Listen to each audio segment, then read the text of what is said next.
Amén. Hoy día vamos a hacer descansar a nuestra traductora. Yo hablé con ella y le expliqué que la gente que habla inglés no está. El único que habla medianamente inglés está aprendiendo es Jorsan, pero Jorsan tiene que practicar español. Así que vamos a hacer descansar a Lore hoy. Vaya conmigo al Salmo 14, por favor. Vaya conmigo al Salmo 14 de su Biblia. Vamos a estar unos minutos allí.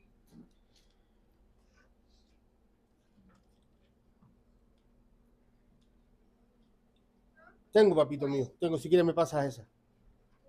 Gracias. Gracias, mi niño. Dios bendiga a Daniel. El domingo pasado no estuvo Daniel acá, ¿eh? ¿No? Y el domingo anterior tampoco. Anda viendo la posibilidad de abrir una iglesia en Miami. Misionero Daniel está con nosotros de vuelta. Queremos agradecer el trabajo que hizo estas 2 semanas el hermano Samuel, porque reemplazó perfectamente a... Le podemos decir a Daniel, puedes mandarte a cambiar cuando quieras, papá, que Samuelito sabe lo que hay que hacer. Amén. Salmo 14, vamos a estar unos minutos allí. He llamado al tema de hoy, mi pobre condición, mi rica posición. Mi pobre condición, mi rica posición. Cuando empezamos esta serie de salmos, explicábamos al principio que hay diferentes tipos de salmos. Salmos mesiánicos, salmos proféticos, salmos de alabanza, salmos de súplica. Y en algunos casos, como en este, el salmo mesiánico se mezcla con profecía y es interesante ver cómo es el Espíritu Santo el único autor de toda la Biblia. Porque miles de años antes de la cruz del Calvario, ya el salmista David hablaba de cuestiones profundas respecto a la relación con Dios que yo creo que ni David entendía. Solo era usado por el Señor para decirnos lo que Dios quería que supiéramos. Y en este Salmo 14 aparece lo que en el Nuevo Testamento conocemos como la doctrina de la salvación. Y quisiera, antes de ir directo al Salmo, explicar algo. La teología de la salvación y las doctrinas respecto a la salvación han tenido por muchos años dos posturas, dos posiciones muy marcadas. Por un lado, hay quienes creen y hay quienes postulan a que el pecador, el hombre, la mujer, tiene una responsabilidad frente a la salvación, tiene una responsabilidad frente a la cruz, y que el hombre y la mujer deben asumir esa responsabilidad y venir a Cristo voluntariamente para ser salvos. Que el hombre pecador y la mujer pecadora debe hacer conciencia de su estado pecaminoso, debe hacer conciencia de la santidad de Dios y venir en un momento determinado a la cruz para rendir sus vidas. Pero por otro lado, hay quienes creemos, y me incluyo, que el pecador, que el hombre natural, la mujer natural no tiene ni la capacidad ni la posibilidad de venir a Cristo voluntariamente. Que el hombre y la mujer natural sin Cristo están impedidos espiritualmente, impedidos emocionalmente, impedidos de tomar una decisión por Cristo. Y esto aparece muy claramente en el Salmo 14. Dice el necio en su corazón, no hay Dios. La semana pasada veíamos en el Salmo 8 cómo la naturaleza, cómo la creación habla de Dios. Pero hay hombres y mujeres que no pueden ver a Dios en ninguna parte. Que no importa lo que le mostremos de la naturaleza, no importa lo que le mostremos de la creación, es más, no importa lo que le mostremos de nuestro propio testimonio, es imposible para ellos ver a Dios. Hoy una hermana me pedía la oportunidad, si es posible, que la próxima semana, en el programa del culto, le demos unos minutos para contar un testimonio personal de lo que Dios ha hecho en su vida. Por supuesto que se lo vamos a conceder. Pero hay gente que cuando contamos nuestro testimonio y contamos lo que Dios hace, lo que está haciendo y lo que ha hecho por nosotros, lo primero que dice que es suerte, casualidad, que los astros se alinearon, que la buena vibra, la buena onda. Porque el necio, y escúchame hermano, por favor, no importa si la persona tiene títulos universitarios, no importa cuántos grados académicos tenga una persona, si no cree en Dios, es necio. Si no conoce a Dios, es un pobre tipo, una pobre persona. Entonces el salmista, inspirado por el Espíritu Santo, dice el necio, proclama, exclama el necio, no hay Dios. Y esta actitud de no creer en Dios lleva al hombre a vivir una vida sin medir consecuencias eternas. Porque si no cree en Dios, no cree en la eternidad. Si no cree en Dios, no cree en un juicio final. Si no cree en Dios, tampoco cree en el infierno. Así que el hombre que dice que no hay Dios es un hombre, una mujer que vive su vida sin medir consecuencias eternas. Puede medir las consecuencias de sus actos para hoy, para mañana, para el próximo año, pero no podrá medir las consecuencias de su vida en la eternidad. Entonces el salmista agrega que esta persona que cree que Dios no existe, esta persona que no cree en Dios, todas sus obras están corrompidas. Todos sus actos están corrompidos, son detestables. Y luego agrega, no hay uno solo que haga lo bueno. Y voy a tratar en pocos minutos de explicar un poco esta situación. Cuando Adán peca en el huerto del Edén, para los que creemos en Dios, sí creemos que hubo un huerto del Edén, y sí creemos que hubo un Adán. Hay gente que cree que venimos del mono. Y la verdad que a veces uno mirando a algunos hermanos dan ganas de creer que venimos del mono. Pero no, la Biblia dice que venimos de parte del Señor, que somos creación de Dios. Hoy día conversaba con una persona mientras venía a la iglesia y en un momento de la conversación esta persona me dice, todos somos hijos de Dios. Yo le digo, no. La Biblia dice que todos somos creación de Dios, pero solo pueden ser hijos de Dios aquellos que han recibido a Cristo como Señor de sus vidas. Hay un montón de confusiones al respecto. Y una de ellas es la que le voy a tratar de explicar ahora. Cuando Dios pone al hombre en el huerto del Edén, le da todos los árboles y le prohíbe comer de dos. Y la sentencia de Dios es, si comes, mueres. Y el hombre, que era el único ser humano que tenía hasta ese momento libertad absoluta de elección, entienda esto, después que Adán pecó, el hombre pierde esa libertad de elección. Después que Adán peca, el hombre nunca más tuvo la libertad de elegir a Dios.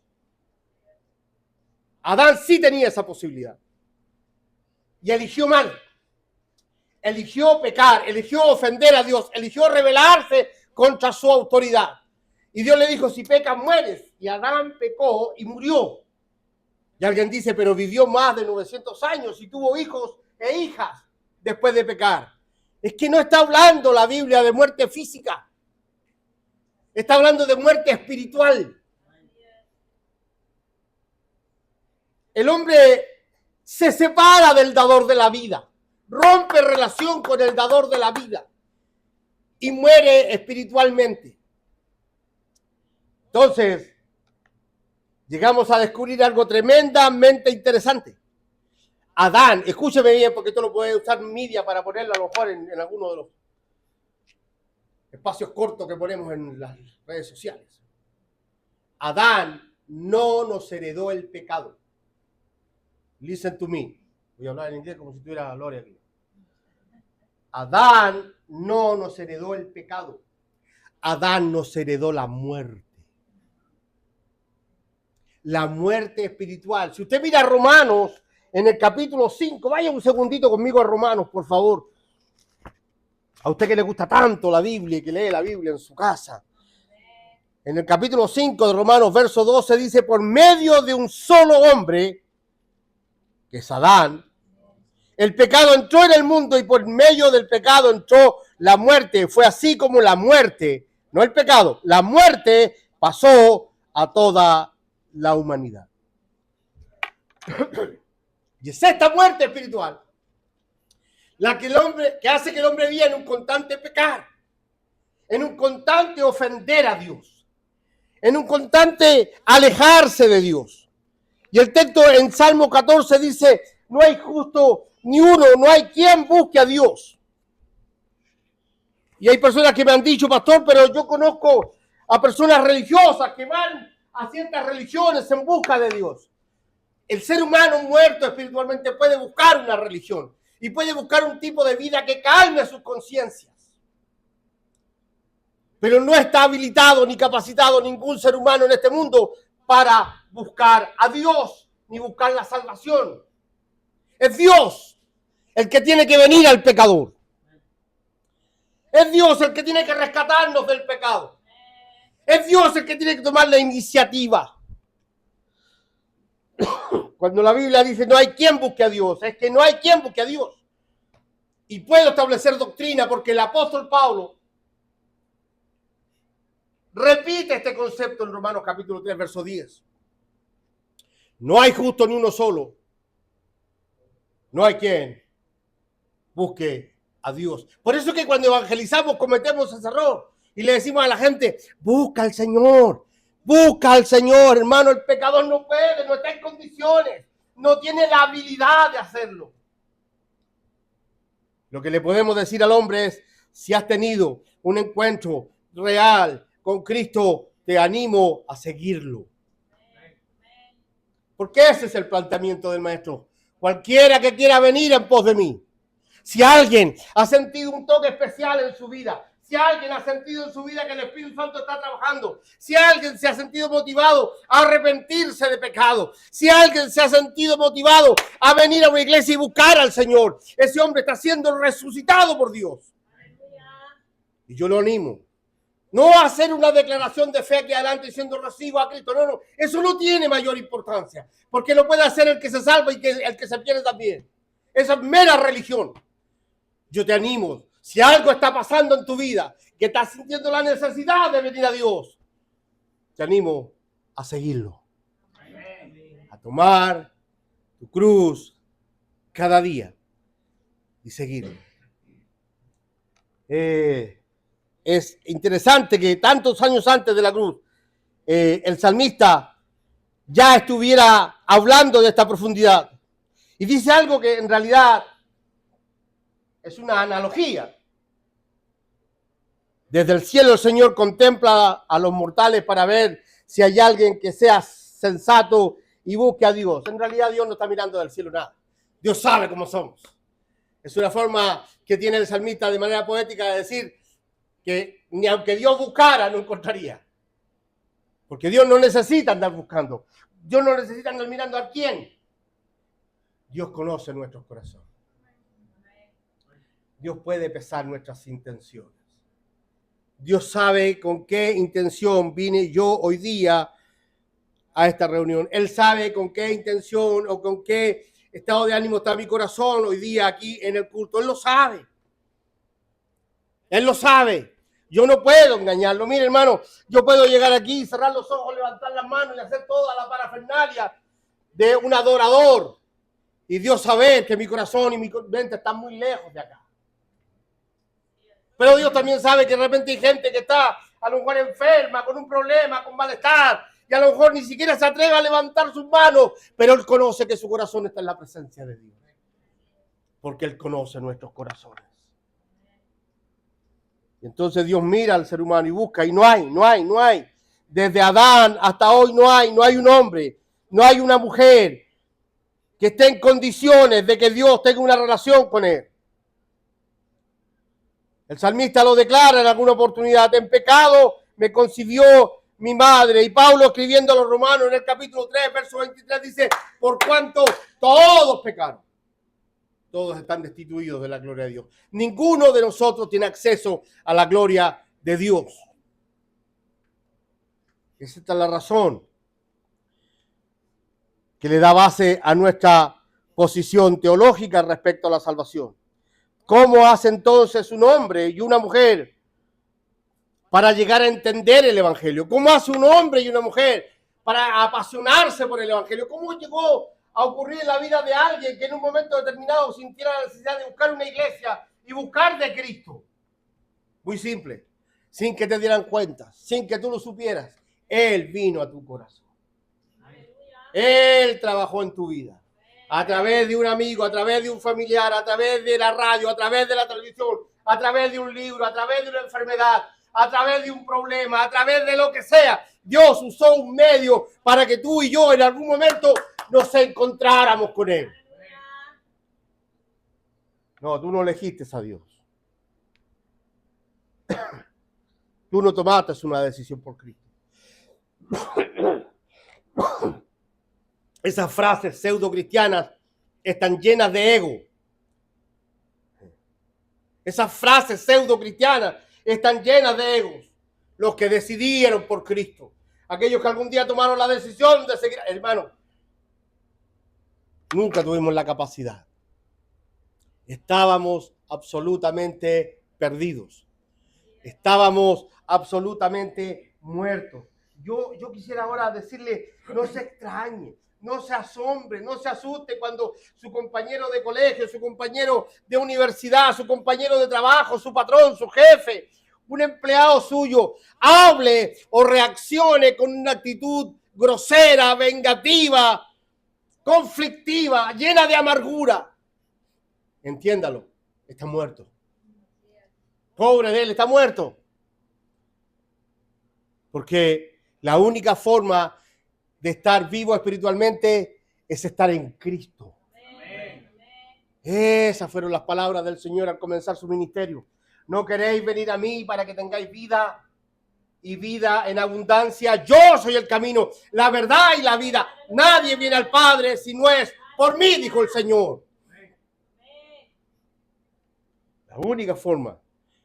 Y esto es una paradoja.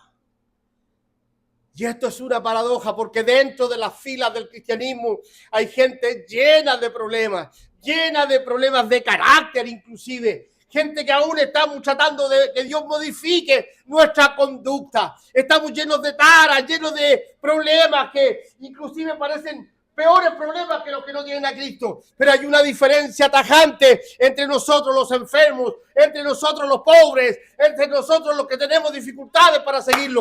Él vive en nosotros. Amén. Gloria a Dios. Hay hombres moralmente perfectos lejos de aquí. Hay hombres moralmente perfectos lejos de la iglesia que van de camino al infierno. Ya vemos personas imperfectas, llenas de problemas personales, que vamos de camino al cielo. Porque nuestra llegada al cielo no depende de mi perfección moral, depende de su gracia y de su misericordia. ¿Alguien está entendiendo de qué estamos hablando hoy? Así que nuestro conflicto hoy en día, la confusión se ofrece cuando confundimos pecado con moralidad. Cuando confundimos pecado con moralidad. Déjeme explicar esto. En este reino de muerte donde habitan todos los seres humanos después de Adán, es un reino de muerte en el que el presidente de este reino se llama Satanás, el diablo. El hombre pecador, el hombre muerto espiritualmente, tiene una forma de medirse con otros hombres. Y esa forma de medirse se llama moral. Y la moral nace porque el ser humano, a pesar de estar muerto espiritualmente y a pesar de estar lejos de Cristo, dentro de su ser hay un sello que lo puso el Creador. Por eso que el hombre sin Cristo aún puede saber lo que está bien y lo que está mal. Por eso que ya en una tribu lejos, en una montaña donde hay gente que nunca ha visto la televisión ni un periódico, aún allí Hay gente que sabe lo que está bien y lo que está mal, porque el sello moral lo puso un Dios moral en sus vidas. Yo quiero que piense eso. El necio dice que no hay Dios. Si no hubiera Dios en este mundo, hermano, nadie sabría exactamente lo que está bien y lo que está mal. Cada uno tendría su propio concepto de lo que está bien y lo que está mal. Él tomó algo que no le pertenecía. Yo tengo el derecho de ir y quitárselo. ¿Quién me puede decir que eso está mal? Un Dios moral.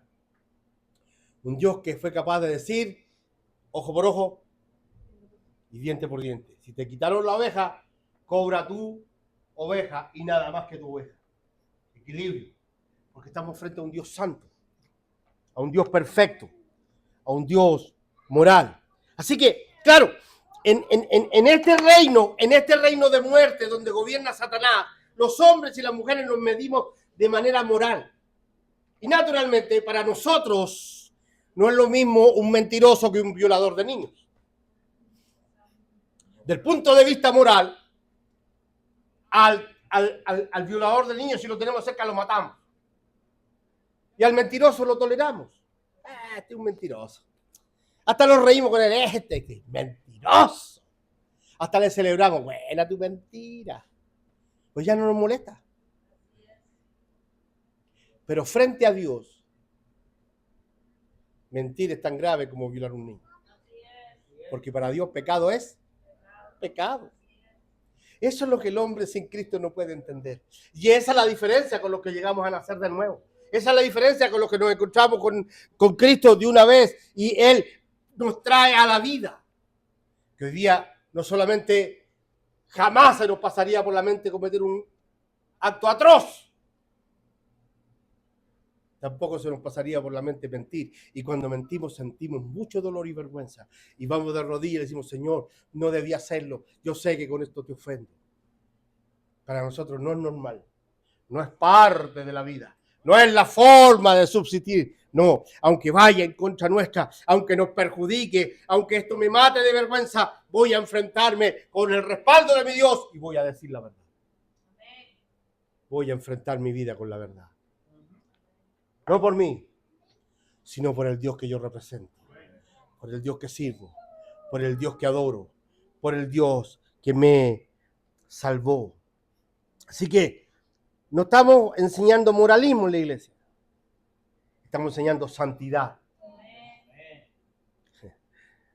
No se confunda. Usted no va a ser salvo porque deja de mentir. Usted va a dejar de mentir cuando sea salvo. ¿Sí entiende la diferencia? Para usted ahora puede ser natural y normal actuar de cierta manera. Luego le va a empezar a molestar. Porque como decía una de las canciones que cantábamos hoy, su espíritu ha venido sobre nosotros y su obra empieza a trabajar en nuestras vidas. Somos de Él. ¿Hay alguien que sea de Cristo aquí? Somos de Él. Él está trabajando en nuestras vidas. ¿Cuál es mi condición? Soy un triste y pobre pecador que lo único que merece es misericordia y lástima. ¿Cuál es mi condición? Soy un redimido. Su sangre me ha rescatado. Soy nueva criatura. Hay un montón de cosas en mi vida que aún están mal, pero Él sigue trabajando conmigo. No ha terminado su obra. No ha terminado su obra. Perdóname si no soy el cristiano que tú quisieras. Perdóname si no soy el pastor que tú quisieras. Perdóname si no soy el predicador que tú quisieras. Lo único que te puedo decir, la sangre de Cristo ha lavado mi vida y Él está trabajando conmigo. Él está trabajando conmigo todavía.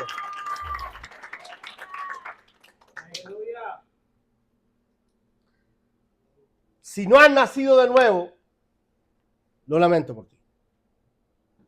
Puedes seguir viniendo a nuestra iglesia y vas a ser siempre muy bienvenido. Pero si no has nacido de nuevo, el pecado todavía te produce gozo. Pecar todavía te produce placer. Pero si has nacido de nuevo, pecar te da vergüenza, te atormenta y te produce dolor. Porque el Espíritu de Dios en ti aborrece lo malo. Así que, entendiendo la diferencia entre nuestra condición de pecadores y nuestra posición como redimidos, yo te invito, como decía mi hermana al dirigir este servicio, levanta tu cabeza. Hay cosas en ti que aún están mal, por supuesto, igual que en la mía, pero levanta tu cabeza. Sigue siendo un hijo de Dios. Sigue siendo una hija de Dios. Dios está trabajando contigo. Nunca llegaremos a la perfección en esta tierra, pero aún así, algún día estaremos frente a su trono y Él se levantará y nos dirá: pasad benditos de mi Padre, sobre poco fuiste fiel, sobre mucho te pondré. Porque no depende de qué tan bueno eres aquí, sino depende de cuánto le crees y cuánto descansa tu vida en el Señor. Dios les bendiga. Que Dios siga trabajando en nuestros corazones. Que siga haciendo de nosotros una nueva criatura. Cierre sus ojos, quiero orar con usted. Padre, voy a tu presencia en el glorioso nombre de Jesús. En la medida que he podido, Señor, he tratado de explicar tu palabra y tu verdad. Ayúdanos, Señor, a través de tu Espíritu Santo, a entender profundamente lo que significa esta relación contigo. Y ayúdanos a ser la iglesia que tú quieres que seamos. Te amamos, te bendecimos, te glorificamos, Señor. Siempre a ti te daremos la gloria por todo lo que eres en nosotros. En el dulce nombre